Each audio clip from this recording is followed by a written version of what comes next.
नमस्कार दर्शकों, मैं हूं नाविका कुमार और आप जुड़ रहे हैं मेरे साथ सवाल पब्लिक का शो पर। दिल्ली में लाल किले के गेट नंबर 1 मेट्रो स्टेशन के पास हुए धमाके के बाद कई खुलासे होते जा रहे हैं। सवाल है कि क्या यह धमाका आतंकी हमला था? अगर आतंकी हमला था तो धमाके के पीछे किसकी साजिश है? धमाके के तार कहां-कहां तक जुड़े हैं? धमाके के पीछे किन-किन लोगों का हाथ है? दिल्ली में हुए इस धमाके की इनसाइड स्टोरी क्या है? मैं आपको इस पूरी घटना से संबंधित वो ब्रेकिंग न्यूज बताने जा रही हूं जो घटना के बाद पहली बार आप सुनेंगे। सबसे पहले मैं आपको बता दूं कि जिस i10 गाड़ी में ब्लास्ट हुआ उस गाड़ी में 80 किलो i20 गाड़ी जो थी उसमें 80 किलो विस्फोटक था। 80 किलो विस्फोटक एक i20 गाड़ी जिसे डॉक्टर उमर चला रहे थे। ये डॉक्टर उमर जो इस पूरे किस्से में डॉक्टर उमर जो सबसे बड़ा विलन है इस धमाके का, वो चला रहा था इस गाड़ी को। 80 किलो विस्फोटक, और इस विस्फोट का 80 किलो विस्फोटक के साथ कल क्या हुआ कि डॉक्टर उमर भी उड़ गया। और इस गाड़ी में मैं आपको यह भी बता दूं कि ये फिदाइन जो है इस पूरे अटैक का, ये असल में डॉक्टर उमर 80 किलो एक्सप्लोसिव विस्फोटक जो है ट्रांसपोर्ट कर रहा था। ये अमोनियम नाइट्रेट था। इस गाड़ी में मैं एक और बड़ी खबर आपको बताना चाहती हूं। सीएनजी सिलेंडर भी लगा था और ये अमोनियम नाइट्रेट जो है विस्फोटक पदार्थ 80 किलो पकड़ा ना जाए, इसलिए डॉक्टर उमर फरीदाबाद से भागकर दिल्ली में घूम रहा था और दिल्ली में उसने अपनी गाड़ी रेड फोर्ट के पार्किंग में रखी। ये विस्फोटक वहां रहा। सीएनजी का जो सिलेंडर था वो बहुत बड़ा धमाका कैसे कर गया, ये मैं हमारे साथ जुड़ रहे आनंद रंगनाथन जो साइंटिस्ट है उनसे पूछूंगी, क्योंकि अमोनियम नाइट्रेट जहां पर कोई भी विस्फोटक पदार्थ और नहीं मिला, कोई टाइमर नहीं, कोई डेटोनेटर नहीं, तो ये सिलेंडर गर्म होने से क्या अमोनियम नाइट्रेट इस तरह से ब्लास्ट कर सकता है? ये पूछने के लिए हमारे साथ विशेषज्ञ हैं आनंद रंगनाथन। मैं आपसे पूछना चाहती हूं, 80 किलो अमोनियम नाइट्रेट और एक सीएनजी सिलेंडर वाली गाड़ी, आप अगर मुझे ये बता सकें कि ये विस्फोट पॉसिबल है? नमस्ते नाविका, पहले तो थैंक यू जो आपने ये खुलासे किए हैं। बहुत ही दर्दनाक हादसा हुआ। मैं सीधे मुद्दे पे आऊँगा। अमोनियम नाइट्रेट एक्सप्लोड कर सकता है, उसको एक ट्रिगर चाहिए। वो ट्रिगर टेम्परेचर होता है, high temperature, approximately 150 to 170 degrees, थोड़ा सा और हाई, इट कैन एक्सप्लोड। अगर अमोनियम नाइट्रेट कंटैमिनेटेड है, जैसे ऑयल के साथ मिक्सचर होता है, एक्सप्लोजिव बनाते हैं तो ऑयल भी ऐड कर सकते हैं, तो वो टेम्परेचर, ट्रिगर टेम्परेचर कम हो जाता है। तो ये बताना अभी मुश्किल है कि सीएनजी सिलेंडर हीट अप हुआ, विच इज अनकन्वेंशनल, लेकिन अगर वो हुआ तो दैट कैन सर्टनली, अगर वो 150 या 200 डिग्रीज तक पहुंचा टेम्परेचर, आउटर टेम्परेचर, और अगर अमोनियम नाइट्रेट वहीं रखा हुआ था तो पॉसिबिलिटी डायरेक्ट है कि वो ट्रिगर हो चुका है, एक्सप्लोड हो चुका है। तो बड़ा खुलासा जो इस वक्त, सबसे पहला खुलासा जो हम कर रहे हैं, 80 किलो विस्फोटक i20 गाड़ी में डॉक्टर उमर ट्रांसपोर्ट कर रहा था। और एक बड़ी खबर जो हमारे पास है, डॉक्टर उमर की तस्वीर पुलिस के पास पहले से थी, उसे चेज किया जा रहा था, वो भाग रहा था। इसका प्रमाण है जम्मू कश्मीर पुलिस का वो ट्वीट जो उसने कल शाम 6:10 पर पोस्ट किया था। यह ट्वीट बताता है you can run but you can not hide. 6:10 पर यह ट्वीट आता है जम्मू कश्मीर पुलिस का। जम्मू कश्मीर पुलिस को डॉक्टर उमर एक संदिग्ध आदमी इस पूरे नेटवर्क का था, जिसमें डॉक्टर आदिल, शाहीन शाहिद और कई ऐसी कड़ियां, डॉक्टर मुजम्मिल, ये सब अरेस्ट हो चुके थे और उन्हें चौथे साथी डॉक्टर उमर का पता था। इसीलिए उनकी तस्वीर पहुंच चुकी थी दिल्ली पुलिस के पास। मेरे सहयोगी और विशेष नेशनल एडिटर हमारे साथ जुड़ रहे हैं, अमित कुमार। अमित कुमार, आप बता सकते हैं कि जम्मू कश्मीर की जो पुलिस है, जो इस पूरे इन्वेस्टिगेशन में साथ थी, हरियाणा पुलिस के साथ और दिल्ली पुलिस के साथ संपर्क में थी, क्या इस जो ट्वीट, जो सोशल मीडिया पर पोस्ट डाला जम्मू कश्मीर पुलिस ने, क्या इसका डायरेक्ट लिंक है कि दिल्ली पुलिस के पास डॉक्टर उमर की तस्वीर पहुंच चुकी थी? देखिए, मुझे लगता है कि अगर पूरे जांच को समझे कि जम्मू कश्मीर से जांच शुरू हुई, सहारनपुर होते हुए जो फरीदाबाद पहुंची, तो पूरे तार जुड़ चुके थे सुरक्षा एजेंसियों के पास, पुलिस के पास, जम्मू कश्मीर पुलिस, इसके अलावा यूपी पुलिस, हरियाणा पुलिस, तमाम लोगों के पास वो पूरे सीक्वेंस थे, तमाम लोगों के नाम थे और वो चौथा शख्स की तलाश में थे। जो 80 किलो की बात हो रही है विस्फोटक की, जब 2 जगहों से डॉक्टर आदिल ने 3 महीने पहले घर लिया था फरीदाबाद में, जहां पर एक घर पर 360 किलो के करीब मिला और एक घर पर करीब 2500 मिला, जो विस्फोटक था। जब पुलिस वहां पहुंच गई, डॉक्टर मुजम्मिल पकड़े गए, डॉक्टर शाहीन पकड़ी गई, तो इसके बाद डॉक्टर जो उमर है वो वहां से भागे और सबसे बड़ी बात की 80 किलो विस्फोटक के साथ वो वहां से भागे और उस बात को उनको जानकारी मिल गई थी कि उनका राज खुल चुका है। पुलिस के पास उनके बारे में तमाम जानकारियां हैं, फोटो है। बदरपुर से जब वो क्रॉस भी कर रहे थे या आप कह सकते हैं कि उनकी गाड़ी के बारे में जानकारी थी, तो पुलिस लगातार ट्रेस कर रही थी और इसीलिए वो भागने की कोशिश कर रहे थे। वो कोई धमाका करने के लिए नहीं जा रहे थे। नाविका जी, मैं ये बताऊं कि वो धमाका करने नहीं जा रहे थे, बल्कि वो कहीं भागने की कोशिश कर रहे थे, भीड़ के बीच से निकलने की कोशिश कर रहे थे और उसी कड़ी में वो फरीदाबाद से होते हुए, बदरपुर होते हुए वो लाल किले के पास आए। उनके पास कोई समझ नहीं आ रहा था कि किधर जाना है, कैसे जाना है, इसीलिए उस पार्किंग में इंतजार कर रहे थे। जब शाम के वक्त जब गाड़ियां बढ़ेंगी, जब उसकी तादाद बढ़ेगी, तो उस गाड़ियों की भीड़ में, क्योंकि उन्हें अमित कुमार, मैं आपको इस वक्त रोकूंगी क्योंकि ये डॉक्टर उमर जिसकी तस्वीर आप इस वक्त स्क्रीन पर देख रहे हैं, इसकी तस्वीर दिल्ली पुलिस के पास थी, हरियाणा पुलिस के पास थी और ये तस्वीर और वीडियो, जो गाड़ी वहां सीसीटीवी की वीडियो है, जो गाड़ी वहां टोल से निकल रही थी, उसमें बदरपुर टोल से वहां पर इसकी तस्वीर भी थी और इसको खंगाल रहे थे। आप देखें उस तस्वीर में इसने मास्क लगाया हुआ है क्योंकि ये शायद जानता था कि इसके 3 साथी पकड़े गए हैं और इसका पोल खुल चुका था। ये पोल खुलने के बाद तस्वीर जब पुलिस के पास थी, ये मास्क लगाकर वहां से भाग रहा था। दिल्ली के बदरपुर बॉर्डर से ये ओखला गया, ओखला से 5-6 जगह और गया। 5 घंटे का इसके पास वक्त था। 3:19 पर ये रेड फोर्ट यानी लाल किले की पार्किंग पे पहुंचा था और इसकी जानकारी पुलिस की थी। ये कभी भी पकड़ा जा सकता था। पुलिस पूरी तरह से तैनात थी। डरा हुआ डॉक्टर उमर विस्फोटक पदार्थ लेकर भाग रहा था, गर्मी में, धूप में, और सीएनजी जो इसका सिलेंडर था, क्या हुआ मुझे नहीं पता, क्योंकि इसके बाद विस्फोट हुआ जब ये वहां से भीड़ बढ़ने की तलाश में था। बड़ी खबर एक और भी बताना चाहती हूं। इस डॉक्टर उमर, अब तक यह भी सवाल था कि जो फिदाइन अटैक हुआ है या जो कार विस्फोट हुआ है उसमें चलाने वाला कौन था। मैं आपको बता दूं, इसकी पूरी पुष्टि हो चुकी है। ये वही डॉक्टर उमर है जिसके तार अल फजल अस्पताल और जीएमसी कश्मीर से जुड़े हुए हैं। अनंतनाग के जीएमसी और अल फजल फरीदाबाद के बीच, अल फला फरीदाबाद में जो अस्पताल है, इनके बीच तार जुड़े हुए हैं। और बड़ी खबर, ब्रेकिंग नंबर 3 में आपको बता दूं, सूत्रों के मुताबिक डॉक्टर उमर जो फिदाइन बनकर फटा, उसका वीडियो भी पुलिस के पास था।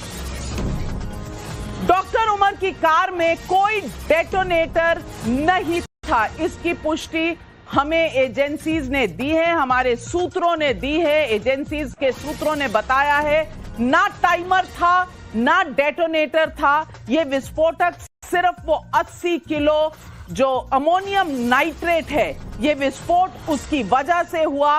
और डॉक्टर उमर जो पता नहीं किस तरह तरह के मंसूबे पाल रहा था कि भारत को किस तरह का नुकसान पहुंचाएगा, असल में डरा हुआ आतंकी था। और इस डरे हुए आतंकी को 80 किलो विस्फोटक जो था उसे छुपाना था, क्योंकि लगभग 3000 किलो विस्फोटक बरामद हो चुका था अलग अलग रेड्स में।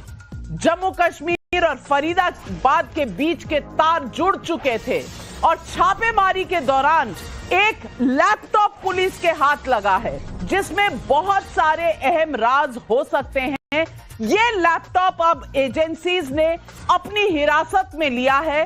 लैपटॉप का मिलना बड़े सुराग खड़े करने का इस वक्त उम्मीद है और बहुत से सुराग इसमें होने की उम्मीद है। एजेंसियां इस लैपटॉप को अब एविडेंस का एक अहम हिस्सा मान रही हैं। एविडेंस का अहम हिस्सा होने के लिए इसके लिए तमाम कानूनी कार्रवाई होती है। कानूनी कार्रवाई में कोर्ट में इसे पेश करना पड़ता है और कोर्ट से ओके लेना पड़ता है। अमित कुमार, मैं आपके पास वापस आ रही हूं। ये लैपटॉप जो बरामद हुआ है डॉक्टर उमर का, इसमें संदिग्ध बहुत से ऐसे सुराग मिल सकते हैं जो इस पूरे टेरर नेटवर्क का खुलासा कर सकते हैं। मैं आपसे पूछना चाहती हूं, इस वक्त एजेंसीज इस लैपटॉप के बारे में क्या कह रही हैं? देखिए, मुझे लगता है कि ये सबसे बड़ा सुराग होगा जो पूरे इस जो नेटवर्क में, जो डॉक्टर्स का नेटवर्क है, जो जैश का नेटवर्क के तौर पर कहा जा रहा है, उसमें जो अगली कड़ी क्या हो सकती है, इनके मंसूबे क्या हो सकते हैं। और इसके लिए जरूरी है कि इसको जो एविडेंस के तौर पर इस्तेमाल करने से पहले कोर्ट की इजाजत ली जाती है, इसके बाद जाके आप इसको एविडेंस के तौर पर इस्तेमाल कर सकते हैं। लेकिन एजेंसीज को ये लगता है कि इस लैपटॉप के जरिए के साथ ही और भी जो जुड़े होंगे, जो लोग भी जो तार है, चाहे मददगार होंगे, जो आप कह सकते हैं कि स्लीपर सेल होगा, जो भी ऐसा शख्स जो इनकी मदद में होगा और जो इनके टारगेट पे हो सकता है कि कुछ ऐसे टारगेट के बारे में जानकारी मिली, तो ये लैपटॉप जो है वो सबूत बनेगा जो इस पूरे नेटवर्क को, क्योंकि शाहीन और आदिल से तो पूछताछ में जो खुलासे हुए वो तो बड़े खुलासे थे ही, लेकिन ये लैपटॉप जो है इस पूरे नेटवर्क का मुझे लगता है सबसे बड़ा सूत्रधार साबित होगा, जो ये बताएगा कि और कौन कौन से लोग इस पूरे नेटवर्क में जुड़े हैं। क्या ये 4 ही डॉक्टर्स थे कि और भी कोई अस्पताल है जहां पर इनके और भी दूसरे दोस्त डॉक्टर्स हैं जो कि इस कड़ी में जुड़े हुए। तो मुझे लगता है नाविका जी, ये एक बहुत बड़ा सबूत हो सकता है एजेंसीज के लिए और इसीलिए एजेंसीज इसको अब सबसे बड़ी एक तरह से जांच में जो सबसे बड़ी एक सबूत के तौर पर इसको भविष्य में रखने वाली है। बड़ी इस वक्त सक्सेस मिली है जो एक लैपटॉप बरामद किया है एजेंसीज ने। हमारे साथ आज जुड़ रहे हैं डॉक्टर अजय आलोक, राष्ट्रीय प्रवक्ता हैं बीजेपी के, डॉक्टर आनंद रंगनाथन, ऑथर और साइंटिस्ट हमारे साथ, Sushant Sarin, senior fellow ORF में हमारे साथ जुड़ रहे हैं, lieutenant general KJS Dhillon, former GOC Chinar corps भी हमारे साथ है, फराज किदवाई राष्ट्रीय प्रवक्ता हैं समाजवादी पार्टी के, अश्विनी कुमार मिश्रा नेता हैं कांग्रेस के। तमाम लोग हमारे साथ जुड़े हुए हैं। लेकिन सबसे पहले जाती हूं लकी बिष्ट जो लेखक भी हैं और फॉर्मर इंडियन स्पाई हैं और स्नाइपर रह चुके हैं। और लकी बिष्ट जी, मैं आपसे पूछना चाहती हूं, 80 किलो विस्फोटक सीएनजी की गाड़ी जो पूरा दिन दिल्ली के चक्कर लगाती रही और फिर 209 मिनट पार्किंग में रही, रेड फोर्ट के पार्किंग में, तस्वीर लोगों के पास आ चुकी थी, पुलिस के पास डॉक्टर उमर की तस्वीर थी और इसका हॉट चेज हो रहा था। ये विस्फोट जो हुआ है, हमारे सूत्र बता रहे हैं, ये सिर्फ ट्रांसपोर्टेशन का इस अंदेशा था, फिदायीन अटैक करने का इसका कोई भी अनुमान नहीं था। डॉक्टर उमर डरपोक भी था लेकिन भाग रहा था।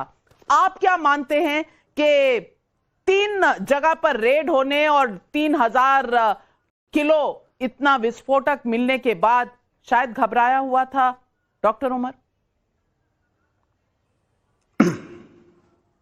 मैम, सबसे पहले तो नमस्ते। ये मेरे व्यक्तिगत विचार हैं, जो भी ग्राउंड रिपोर्ट देखकर मुझे लग रहा है। सबसे पहले तो मैम क्या है कि 80 केजी अमोनियम नाइट्रेट उसकी गाड़ी में मिला, तो डेटोनेटर की जरूरत ही नहीं है मैम, क्योंकि लोगों को पता होना चाहिए कि अमोनियम नाइट्रेट एक लो एक्सप्लोजिव के अंदर आता है। तो उसको दुनिया के किसी डेटोनेटर की जरूरत नहीं है। डेटोनेटर की जरूरत तभी होती है जब दुनिया का कोई हाई एक्सप्लोजिव हो, एग्जांपल के लिए RDX हो, TNT हो, प्लास्टिक एक्सप्लोजिव किरकी हो। हाई एक्सप्लोजिव को ब्लास्ट करने के लिए डेटोनेटर चाहिए मैम। इस अमोनियम नाइट्रेट को ब्लास्ट करने के लिए डेटोनेटर की जरूरत नहीं है, लेकिन 80 kg अमोनियम नाइट्रेट उतना ही असर करेगा जितना लगभग 30-40 kg RDX करेगा। मैं आपको यह बताऊं कि ऐसा लग रहा है कि सिर्फ एक ट्रांसपोर्ट हो रहा था, फिदायिन हमला नहीं था। मुझे ऐसा लग रहा है कि एक फिदायिन ही हमला है, क्योंकि दिल्ली के रेड फोर्ट को टारगेट करने का मतलब है पूरी दुनिया तक एक मैसेज देना। ये दुनिया तक मैसेज दिया है कि हम यहां पर आके एक फिदायिन हमला कर रहे हैं। इतनी देर तक गाड़ी पार्किंग में रही, फिर भी डॉक्टर अमर जो है वो गाड़ी में ही है। और इस अमोनियम नाइट्रेट एक तरह का लो एक्सप्लोजिव, इसको रिएक्शन किया गया किसके साथ? CNG के साथ, तो डबल एक्सप्लोजन मिला है। आप सिर्फ 80 kg अमोनियम नाइट्रेट को गिन रहे हैं, लेकिन टेररिज्म का तरीका क्या होता है? टेररिज्म क्या करता है? अमोनियम नाइट्रेट को भी उसने एक्सप्लोजिव में यूज किया, LPG को भी उसने यूज किया, तो इसका मतलब आपको क्या हुआ? डबल एक्सप्लोजन हुआ। LPG तो था नहीं, ही उस गाड़ी में LPG नहीं था, CNG था, CNG का सिलेंडर था। आनंद रंगनाथन बोलना चाह रहे हैं। आनंद देखिए बिल्कुल ठीक कह रहे हैं कि ये लो एक्सप्लोजिव है, RDX को आपको डेटोनेटर चाहिए, लेकिन इसके लिए भी ट्रिगर चाहिए। और अमोनियम नाइट्रेट का एक ही ट्रिगर है, वो है हीट। अगर आप अमोनियम नाइट्रेट को मिक्स किया ऑयल के साथ तो कम हीट चाहिए। अगर प्योर अम्यूनो नाइट्रेट है, जैसे कि आप कह रही हैं 80 किलो, तो उसको 150 to 170 डिग्री हीट चाहिए। अब ये 3 घंटे पार्किंग लॉट में गाड़ी चल रही थी, होपफुली, मतलब मेरे को लगता है चल रही थी, तो ये करीबन 6-7 घंटे गाड़ी ऑन स्टेट में थी जब ये फरीदाबाद से वहां पे आए। तो there is a mechanism that could have heated up inside that CNG का जो पूरा किट होता है, उसमें there are 3 or 4 mechanism that can heat up. और मुझे लगता है वो इतने हीट अप हो गए कि उन्होंने ये ट्रिगर किया है, वरना ये एक्सप्लोजन नहीं होता। बड़ी बात इस वक्त है कि सुशांत सरीन, मैं आपसे भी पूछूंगी, कहीं ना कहीं जो जम्मू कश्मीर का ट्वीट है, you can run but you can not hide, आप भाग सकते हैं पर आप छुप नहीं सकते हैं। ये ट्वीट मैंने 6:10 का नवंबर 10 का ट्वीट आपके स्क्रीन पर डाला है, दर्शक भी इसे देख सकते हैं। मैं सुशांत सरीन पूछना चाहती हूं कि क्या कहीं ना कहीं ये ट्वीट बताता है कि किस तरह से तस्वीर, आइडेंटिफिकेशन, वीडियो सब डॉक्टर उमर का मौजूद था एजेंसीज के पास, पुलिस के पास, और कुछ लोगों के ये बयान भी हैं कि वहां पुलिस की मौजूदगी बहुत थी चांदनी चौक और रेड फोर्ट के एरिया में कल के शाम के वक्त। आप मानते हैं कि ये कहीं ना कहीं डॉक्टर उमर पैनिक करके वहां से भागने की कोशिश में था? नाविका, पहली चीज तो मैं आपको एक नसीहत दूंगा कि प्लीज इस व्यक्ति को फिदायीन या इस अटैक को फिदायीन मत बोलिए। आप एक इसको लेजिटिमेसी दे रही हैं जो आपको नहीं देनी चाहिए, बिकॉज अगर ये एक तरीके का जिहादी आतंकी है तो इसको फिदाई बोल के आप इसको एक लेजिटिमेसी मत दीजिए। Point taken, word withdrawn.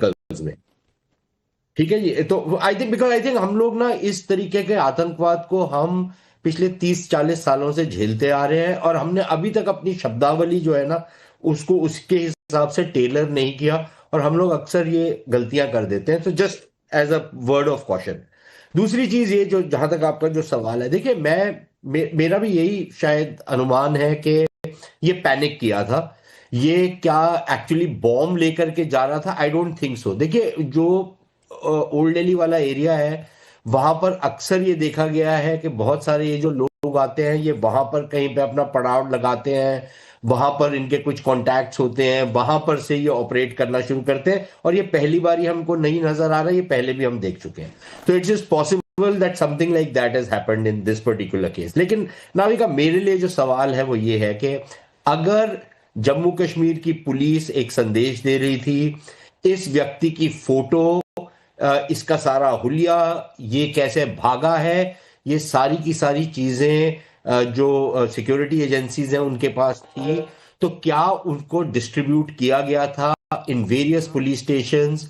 वहां पर अलर्ट दिया गया था, नहीं दिया गया था? Was the police actually real time में इसकी तलाश कर रहे थे कि नहीं कर रहे थे? पहली बात। दूसरी चीज ये, इवेंट के बाद तो हमारे पास ये आ गया कि ये तस्वीरें आई हैं इस टोल प्लाजा पे, उसको कैप्चर किया गया है।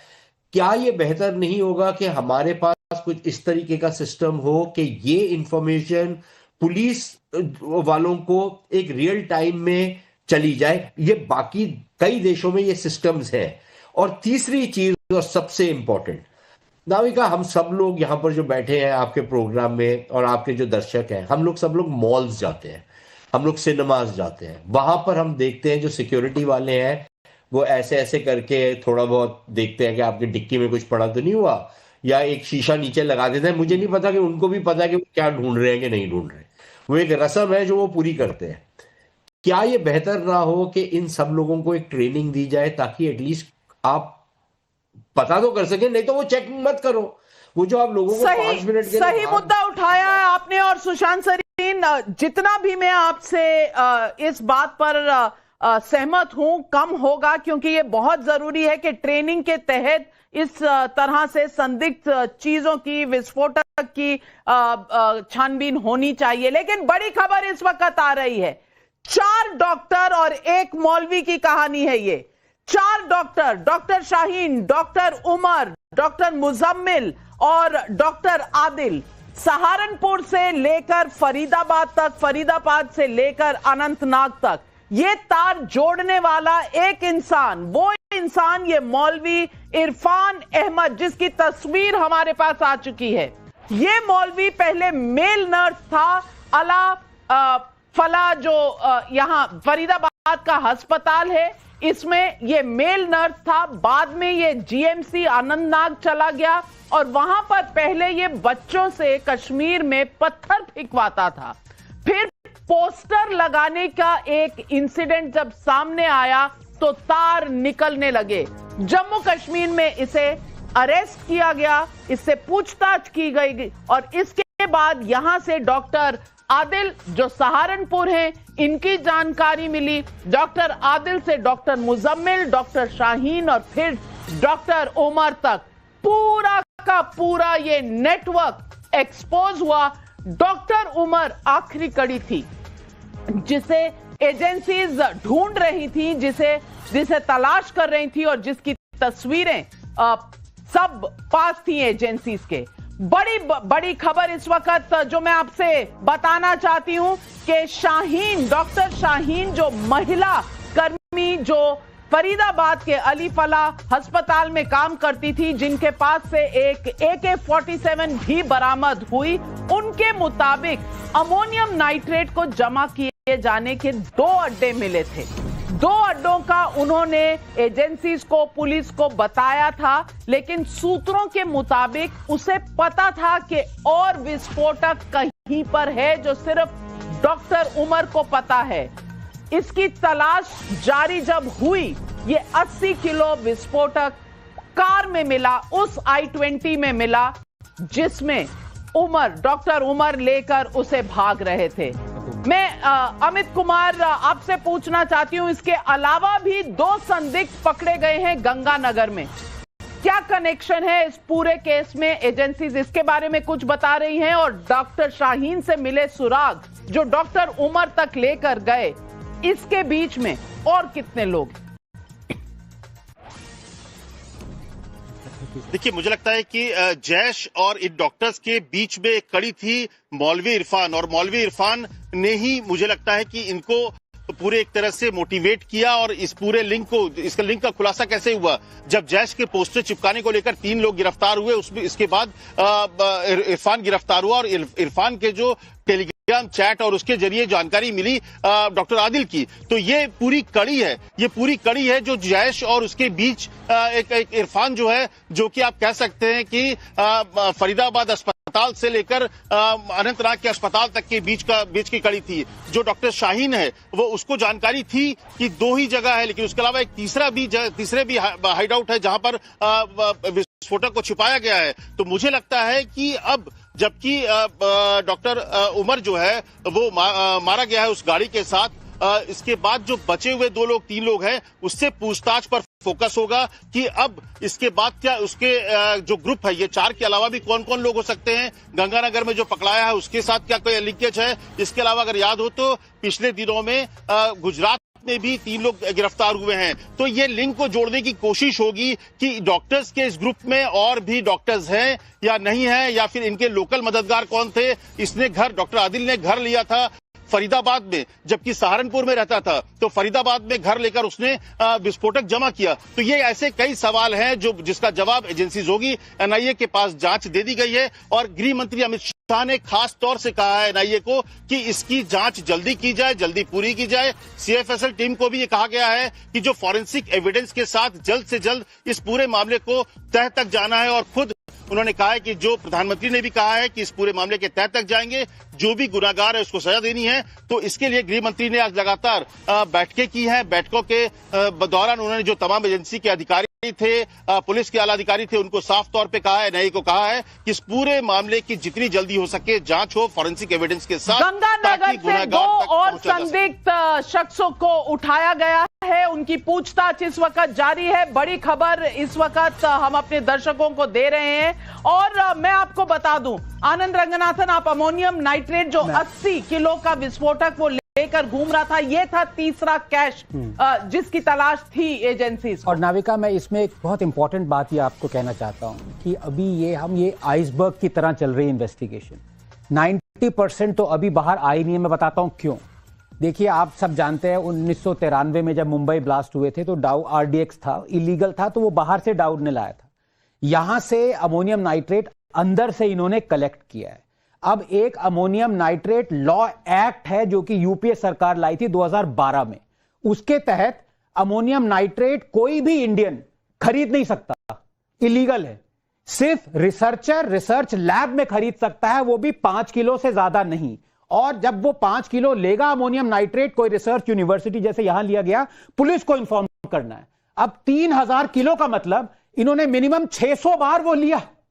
इसका मतलब बहुत सारे लोग इसमें इन्वॉल्व हैं। इतनी ज्यादा क्वांटिटी अमोनियम नाइट्रेट की ये लोग या तो सालों से कलेक्ट कर रहे थे और अकेले नहीं हैं। इसीलिए इसमें एटलीस्ट मैं तो कहूंगा कि पूरी साजिश बहुत ज्यादा जम्मू एंड कश्मीर की भी होगी और यहां की भी होगी। एक थियरी ये भी है कि हरियाणा के पास खदान है जहां से अमोनियम नाइट्रेट जहां के लिए और ये अमोनियम नाइट्रेट कहीं और के लिए इकट्ठा किया जा रहा था, कहीं और से लाया जा रहा था। इन तारों को भी खंगाला जा रहा है। और वो जो लैपटॉप, जो बड़ी सुराख इस वक्त है, वो लैपटॉप है। लैपटॉप का जो फोरेंसिक एनालिसिस होगा, ये तार कहां तक जाएंगे इस बात का हमें पता चलेगा। लेकिन दिल्ली के लाल किले के पास की जगह क्यों चुनी गई? क्या ब्लास्ट कहीं और होना था? क्या पैनिक में ब्लास्ट हुआ? पहले ये मैप देखिए। और मैं आपको ये मैप दिखाना इसलिए चाहती हूं क्योंकि आपको इस जगह को समझने की जरूरत है। ये लाल किला है। ये लाल किले से बस 150 मीटर दूर, जहां से प्रधानमंत्री अपना 15 अगस्त का भाषण करते हैं। और ये जामा मस्जिद से 800 मीटर दूर है। अगर आप देखें तो यहां मंदिर, गुरुद्वारे 500, यहां पर गौरी शंकर मंदिर है, गुरुद्वारा शीशगंज साहब है जो 500 मीटर दूर है, चांदनी चौक लगभग 1.25 किलोमीटर दूर है, और यहां पर एक गुरुद्वारा भी है जो शीशगंज गुरुद्वारे के साथ गौरी शंकर मंदिर भी है, प्राचीन मंदिर माना जाता है। अब सवाल है कि ज्यादा से ज्यादा नुकसान पहुंचाने के लिए, धमाके के लिए ऐसी जगह चुनी गई। क्या लाल किला इसलिए चुना गया क्योंकि इसका ऐतिहासिक महत्व है? इसकी प्राचीर से भारत के प्रधानमंत्री देश को संबोधित करते हैं। ये तमाम सवाल उठ रहे हैं। लकी बिष्ट, पहले आपसे पूछूंगी, इन सारे सवालों का और इस जगह का चुना जाना क्या महत्व रखता है? मैम एक्चुअली देखिए क्या है कि कोई भी टारगेट, अगर आज लाल किले के ऊपर इन्होंने जस्ट एक ब्लास्ट किया तो उसका मैसेज पूरी दुनिया के अंदर गया है। कोई भी एनिमी या कोई भी आतंकवादी जब जगह चुनता है, वो चाहता है कि पूरी दुनिया तक मैसेज देना, ताकि पूरी दुनिया तक वो मैसेज पहुंचे। तो ये जगह बहुत इंपॉर्टेंट है। चाहे वो पैनिक में किया गया था, क्योंकि उमर को पता था कि उसके 3 साथी तो पकड़े गए हैं मैम, डेफिनेटली इसको भारत सरकार पकड़ लेगी, मारा जाएगा, बचने की तो संभावना ही नहीं थी। तो इस जगह तक आना और एक पैनिक में ब्लास्ट हो या जानबूझ के किया गया ब्लास्ट हो, लेकिन जगह चुनी हुई जो जगह है, ये मेरा जो मुझे ऐसा लगता है कि मुझे लगता है कि ये इस जगह को इसलिए चुना गया था ताकि पूरी दुनिया को एक मैसेज दिया जा सके इस जगह से, क्योंकि देश का लाल किला जिसे पूरी दुनिया जानती है, यहां पर ब्लास्ट होने का मतलब है पूरी दुनिया तक मैसेज पहुंचना। और मैंने आपको बोला कि एक धमाका हुआ है अमोनियम नाइट्रेट से, चाहे पैनिक में हुआ, इतने लोगों की जान चले गई, तो ऐसा नहीं है कि अमोनियम नाइट्रेट सिर्फ रखा हुआ था, इन्होंने इसको पक्का किया हुआ था, क्योंकि लो एक्सप्लोजिव को जितना आप कंटेनर के अंदर दबाकर रखोगे, धमाका उतना ज्यादा होगा, नुकसान उतना ज्यादा होगा। तो ऐसा ही नहीं कि अमोनियम नाइट्रेट को सिर्फ गाड़ी के अंदर रखा और ये लोग भाग रहे हैं, इन्हें पता है कि एक्सपोज करना है, धमाका करना है। तो मुझे जो लग रहा है, ये सिर्फ मेरा पॉइंट ऑफ व्यू है कि इस जगह को इसलिए चुना गया था कि ज्यादा से ज्यादा नुकसान किया जाए, पूरी दुनिया को एक मैसेज दिया जा सके। ये थ्योरी भी बहुत नजदीकी से देखी जा रही है, लेकिन कहानी जो पूरा देश जानना चाहता है वो यही है कि किसके तार कहां से जुड़े और ये कहां से सबसे पहली बार निकले। धमाका करने वाले का नेक्सस कितना बड़ा है जो अभी तक पता चल रहा है।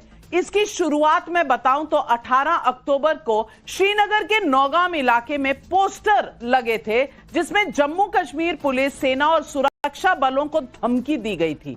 पुलिस ने 19 अक्टूबर को अज्ञात लोगों के खिलाफ एफआईआर दर्ज की, सीसीटीवी फुटेज खंगाले जिसमें पता लगा कि पोस्टर चिपकाने का काम 3 युवकों ने किया था। ये नौगाम इलाके के रहने वाले युवा थे और नाम था आरिफ निसार डार उर्फ साहिल, यासिर उल अशरफ और मकसूद अहमद डार। जानकारी मिली कि इन तीनों को किसी वक्त पर जम्मू कश्मीर में पैसे लेकर पत्थरबाजी करने का भी एक तरह से इन्हें बहुत मौके मिले। इन युवकों से पूछताछ करने के बाद मौलवी इरफान अहमद का सुराग मिला।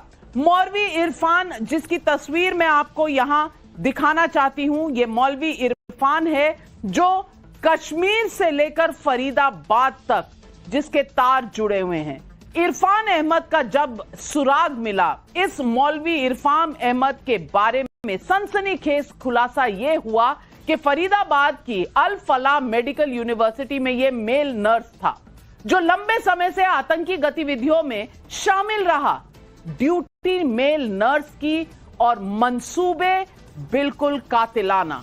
इस मौलवी से डॉक्टर आदिल के बारे में जानकारी मिली जब इसे पकड़ा गया। डॉक्टर आदिल ने मौलवी इरफान से अनंतनाग में इनकी मुलाकात हुई, जहां के मेडिकल कॉलेज में पढ़ाई करने के बाद आदिल रेजिडेंट डॉक्टर के तौर पर वहां नौकरी भी कर रहा था। पुलिस ने डॉक्टर आदिल को ढूंढने की कोशिश की। जांच में पता चला कि कुलगाम का रहने वाला डॉक्टर आदिल अनंतनाग छोड़ चुका है और सहारनपुर के एक अस्पताल में नौकरी कर रहा है। यहां पर यूपी एटीएस की मदद से इन्होंने डॉक्टर आदिल को पकड़ा।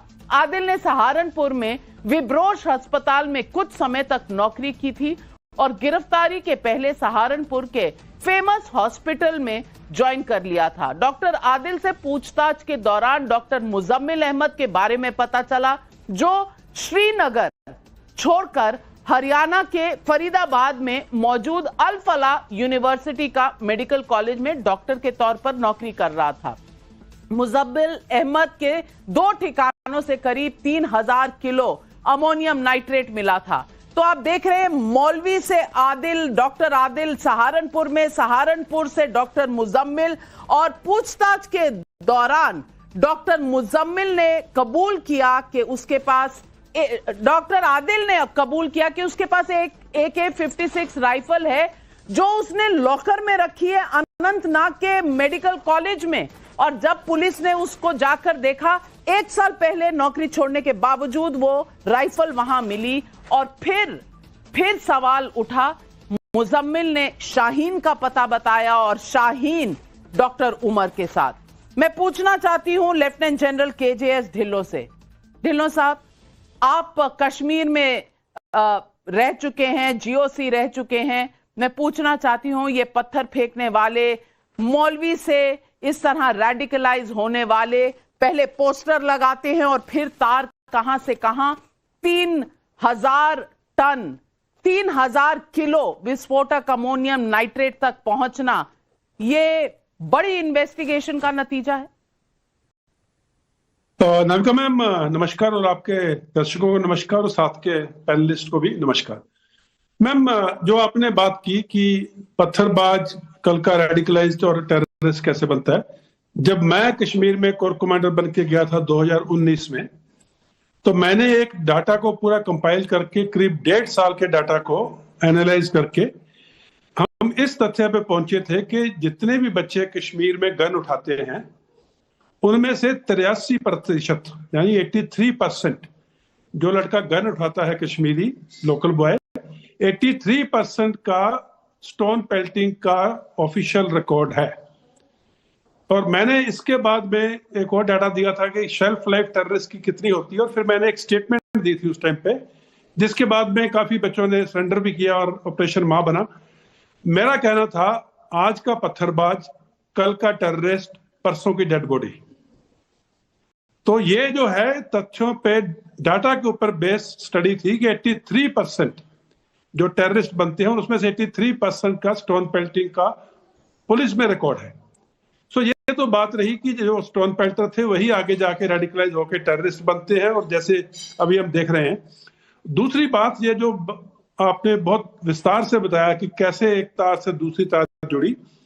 जब कोई भी इन्वेस्टिगेटिंग एजेंसी, जब पुलिस या कोई सिक्योरिटी फोर्सेस के पास कोई सा भी सबूत आता है, इंग्लिश का वर्ड है लीड, जब उसको कोई लीड मिलती है या कोई तार मिलती है, फिर उसको आगे से आगे technical intelligence, electronic intelligence, signal intelligence, social media intelligence, human intelligence और इंटेरोगेशन, ये तमाम चीज मिल करके उनके सोशल मीडिया अकाउंट्स, चाहे वो ट्विटर है, चाहे वो फेसबुक है, चाहे वो टेलीग्राम है, उनके जो आगे फ्रेंड्स रहते हैं, किसके साथ, इट्स वेरी इजी आजकल कि किसके साथ आपकी मैक्सिमम इंटरेक्शन हुई है, वो एकदम टॉप ऑफ लिस्ट आ जाती है।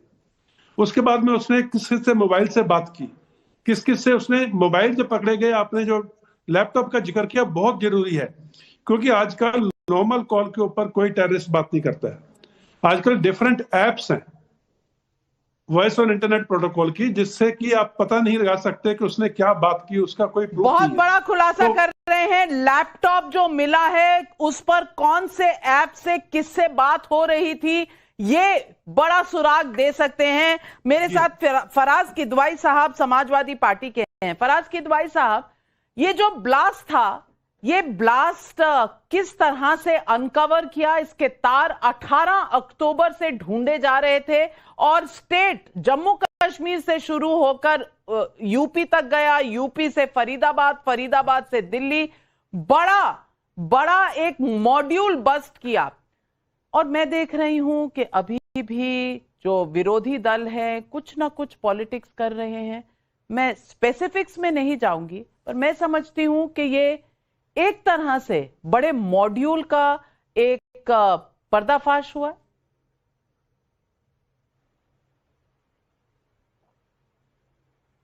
नविका जी, देखिए, सबसे पहले तो हम लोग पहले भी बोल चुके हैं और अभी भी बोल रहे हैं कि जब पुलवामा में वो धर्म पूछ करके लोगों को मारा गया था और उसके बाद में ऑपरेशन सिंदूर जब शुरू हुआ था, तो हमने और हमारी पार्टी ने हमेशा कहा कि आतंकिस्तान के खिलाफ और आतंक से लड़ने में हम भारत सरकार के साथ पूरी तरह से खड़े हुए हैं। और आज भी हम ये बोल रहे हैं कि भारत सरकार जो भी कार्रवाई करेगी या जो भी एक्शन लिया जाएगा, मैं और मेरी पार्टी पूरी तरह से हम उनके साथ खड़े हुए हैं। लेकिन अब क्योंकि आपने एक ऐसा सवाल पूछ दिया, और हाँ, दूसरी बात यह है कि जो लोग इसमें हताहत हुए हैं या जो नागरिक इसमें मारे गए हैं, उनके साथ हमारी पूरी सहानुभूति है, पूरी संवेदनशीलता है। लेकिन नविका जी, अब आपने एक ऐसा सवाल पूछ दिया कि विरोधी दल पॉलिटिक्स कर रहे हैं, तो मुझे याद आ गया कि जब 26/11 हुआ था नविका जी, और 26/11 के बाद एक हिंदुस्तान टाइम्स में पूरा एक फुल फ्रंट पेज पे एक एड निकला था, और उस एड में लगभग क्वार्टर पेज का एड था, और उसमें लिखा हुआ था brutal terror strikes at will, और इश्तेहार में नीचे लिखा हुआ था वोट फॉर बीजेपी। ये मैं आपको दिखा रहा हूं। तो अब पॉलिटिक्स कौन करता है देश के ऊपर जब इतने बड़े संकट आते हैं उसके बाद? और आपको याद होगा कि 26/11 के बाद गुजरात के तत्कालीन मुख्यमंत्री आदरणीय नरेंद्र मोदी जी ने बाहर मीडिया बाइट्स भी दी थी और शायद ये कहा था कि भारत सरकार फेलियर है इस चीज को हैंडल करने में। लेकिन मैंने अपना पहला स्टेटमेंट दिया था कि मेरी पार्टी जो है वो भारत सरकार के साथ खड़ी है, लेकिन पॉलिटिक्स कौन करता है ये मैंने आपको काफी भी बताया। है अजय आलोक, जो फराज किदवाई कह रहे हैं कि उन्होंने स्टेटमेंट दिया, क्या स्टेटमेंट काफी है? और आपके और देखिए, इन्होंने स्टेटमेंट नहीं, इन्होंने कार्य ऐसे ऐसे किए हुए हैं। थोड़ा सा याद दिलवाता हूं फराज जी को। 2013 में इन्हीं की सरकार थी, अखिलेश यादव की सरकार थी, और इन्होंने सिमी के आतंकवादियों को छोड़ दिया था, जिसपे कोर्ट की तगड़ी डांट पड़ी थी कि आप नहीं छोड़ सकते हैं, तो वापस जेल में लेना पड़ा। अभी आतंकियों पे ज्ञान दे रहे थे। 2010 में कांग्रेस की नरसिम्हा राव की सरकार थी, जिन्होंने पाकिस्तानी आतंकवादियों को 80 पाकिस्तानी आतंकवादियों को रिहा किया कि पाकिस्तान से दोस्ताना संबंध बनेंगे। 26/11 के बाद, शर्मल शेख के बाद, ये दोनों पार्टियां हैं। और उसके बाद उसी 79 आतंकवादियों में से 10 के ग्रुप ने मुंबई ट्रेन हमला करवाया था। ये क्या बात करेंगे आतंकवादियों को? इनको बोल बदल जाते हैं। आपको कल से आज तक 24 घंटे हो गए, राहुल गांधी जी कहीं दिखे क्या? या प्रियंका गांधी जी कहीं दिखी? कोई ट्वीट दिखा जो मरे गए उनके सांत्वना के लिए? दोनों हैं कहां? अश्विनी कुमार मिश्रा जवाब दें। अजय आलोक पूछ रहे हैं राहुल गांधी कहां है? नाविका जी, मैं 10 सेकंड में हुआ, 10 सेकंड में खत्म कर लूं। 10 सेकंड मैं 10 सेकंड में खत्म कर लूं। हाँ, बोलिए अजय आलोक। मैं एक बड़े समस्या की तरफ ध्यान दिला रहा हूं नविका जी, मैं एक बड़े समस्या की तरफ ध्यान दिला रहा हूं जिसपे हम सबका ध्यान जाना चाहिए, मुस्लिम समाज का भी ध्यान जाना चाहिए। ये new form of Islamic terrorism है, जहां पढ़े लिखे शिक्षित युवा, डॉक्टर्स, क्या पता कल इंजीनियर्स हम लोग देख ही चुके हैं 9/11 अमेरिका के अटैक में, डॉक्टर्स, इंजीनियर्स, लिटरेट लोग इसमें घुस रहे हैं, जहां इनका एक ही मकसद है दारुल इस्लाम फैलाओ। उसके चक्कर में इंडिया को डिस्टेबलाइज करो, इकोनॉमी डिस्टेबलाइज करो, इंडिया का नाम खराब करो। तो ये मुसलमान समाज को, लोगों को आगे आना चाहिए, अच्छे मौलवियों को आना चाहिए और आइडेंटिफाई करना चाहिए। आप अपील कर रहे हैं, देखते हैं अश्विनी मिश्रा क्या जवाब देते हैं। अश्विनी जी। नाविका जी, जो दिल्ली में हुआ बहुत दुखद हुआ और राजनीति की बात नहीं करनी चाहिए, और मुझे लगता है बिल्कुल नहीं करनी चाहिए ऐसे समय में। हालांकि मुझे बहुत दुख होता है जब अजय आलोक जी, अमित मालविया जी पूछ रहे हैं कि राहुल गांधी और प्रियंका गांधी कहाँ हैं। इनफैक्ट मैं तो उनको भी समर्थन नहीं करता जो ये बोल रहे हैं कि मोदी जी भूटान में क्या कर रहे हैं। मेरा ये मानना है कि इन सारे आतंकवादी हमलों के लिए जो भी दोषी हो, पाकिस्तान आतंकी, वो तो है ही हैं, बट कहीं ना कहीं हम सब, वो सब लोग भी दोषी हैं जो बालाकोट एयर स्ट्राइक तो सेलिब्रेट करते हैं, पर यह सवाल नहीं पूछते कि वहां पर आतंकी हमला पठानकोट में हुआ कैसे। जो ऑपरेशन सिंदूर तो सेलिब्रेट कर रहे हैं, पर ये अभी भी सवाल नहीं पूछ रहे हैं कि पहलगांव में आतंकी आए कहां से। जब तक ये हम अकाउंटेबिलिटी गवर्नमेंट से नहीं लेंगे, हम सिर्फ पोस्ट ऑपरेशन को सेलिब्रेट करते रहेंगे। और ये रेटोरिकल क्वेश्चन है आनंद रंगनाथन के, आतंकवादी आए कहां से। क्या पाकिस्तान का जो इतिहास है वो भूल गई है कांग्रेस पार्टी जो ये सवाल उठा रही है? आनंद जी, देखिए, किसी भी पार्टी में, और मैं एकदम जिसे कहते हैं, या तो मैं पॉलिटिशियन की तरह अगले 2 मिनट बोल लूं नाविका, लेकिन बहुत सारे पॉलिटिशियन, काफ़ी मेरे दोस्त भी हैं, मित्र भी हैं यहाँ पे, वो उनको बोलने देता हूँ। मैं पॉलिटिशियन की तरह नहीं बोलूँगा क्योंकि अब वो समय चला गया है। पर जो मैं बोलूँगा वो कोई पॉलिटिशियन की हिम्मत नहीं है कटिंग अक्रॉस पार्टी लाइन की वो बोल दे। हम कुछ नहीं कर सकते, हम कुछ नहीं कर सकते इसके लिए जब तक कि हमें खुद हम अंडरस्टैंड ना करें 3 सत्य क्या हैं। अब मैं आपको बताता हूं संक्षिप्त में। पहला सत्य यह है कि हमें मानना होगा कि there is nothing like radical Islam. Navika, अगर कल मैं एक बायोकेमिस्ट्री की किताब स्ट्रायर पढ़ लूं, चैप्टर वर्स रट लूं, क्या आप मुझे रेडिकल साइंटिस्ट कहेंगे? ऐसा नहीं होता। ये जितने भी लोग जो ये करते हैं, तभी मैंने कहा बहुत सारे लोग अब फंडामेंटलिस्ट को क्रिटिसाइज कर रहे हैं, लेकिन फंडामेंटलिस्ट कह रहे हैं भाई हम तो फंडामेंटल्स पढ़ के कर रहे हैं जो कर रहे हैं। अब मैं आपको फंडामेंटल्स नहीं बताना, ये तो कहना जरूरी है कि किसी भी धर्म में नहीं कहा गया आतंकवाद का धर्म नहीं होता। यही पॉलिटिशियन कहता है। अब वही मैं कह रहा था, या तो मैं पॉलिटिशियन की तरह बोल लूं, जो दूसरा मैं ये कहना चाह रहा था कि टेररिज्म का रिलीजन है। जब पहलगाम में टेररिस्ट ने लोगों की पैंट उतार के चेक किया, लोगों से कलमा पढ़ाया, आप कहना चाहती हैं टेररिज्म का रिलीजन नहीं है? जब 26/11 में ताज में उन्हीं लोगों को छोड़ा जो कि कलमा बोल पाए, आप कहना चाहती हैं टेररिज्म नहीं है? जब 1990 में मॉस्क के ऊपर से रलिफ सलिफ गलिफ कहा गया कि कश्मीरी पंडित तुम जाओ लेकिन अपनी औरतों को छोड़ दो, आप कहना चाहती हैं टेररिज्म में रिलीजन नहीं है? सवाल बड़ा है, देश का इतिहास बड़ा है, पर मैं सिर्फ इतना कहना चाहूंगी कि टेररिस्ट यानी आतंकियों को 100 में से 1 मौका चाहिए कहीं ना कहीं इस तरह से देश को, इंसानियत को नुकसान पहुंचाने का। लेकिन हमें 100 में से 100 बार आगा रहना पड़ेगा, 100 में से 100 बार उन्हें रोकना पड़ेगा, 100 में से 100 बार एक साथ खड़े होना पड़ेगा, क्योंकि ये देश की सिक्योरिटी का सवाल है। ये इस देश में वादियों के मंसूबे सक्सेसफुल ना हो सके, इस बात के लिए हमें एकजुट रहना पड़ेगा।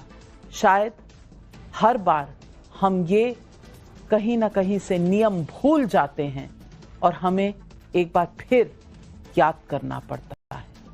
डॉक्टर उमर की तस्वीर एजेंसियों के पास थी। मैं मानती हूं कि इस बार बहुत बड़ा कुछ बहुत बुरा हो सकता था, हुआ, दिल्ली में ब्लास्ट हुआ, लोगों की जानें गई, दिल में बस टीस उठती है कि ऐसा क्यों हुआ, लेकिन बहुत बड़ा कुछ होने से हम बचे। शायद इस बात का भी शुक्र मनाना चाहिए, क्योंकि जहां हम खड़े हैं वहां पर हमारे आसपास एजेंसियों ने जिस तरह का काम किया है कि आज 24 घंटे में हमें सारे तार मिले हुए लगभग नजर आ रहे हैं। बाकी लैपटॉप में क्या राज है, फोरेंसिक डिटेल्स में क्या निकल कर आता है, ये एविडेंस कोर्ट में। For more of such videos, do like, share and subscribe to ET Now Swadesh.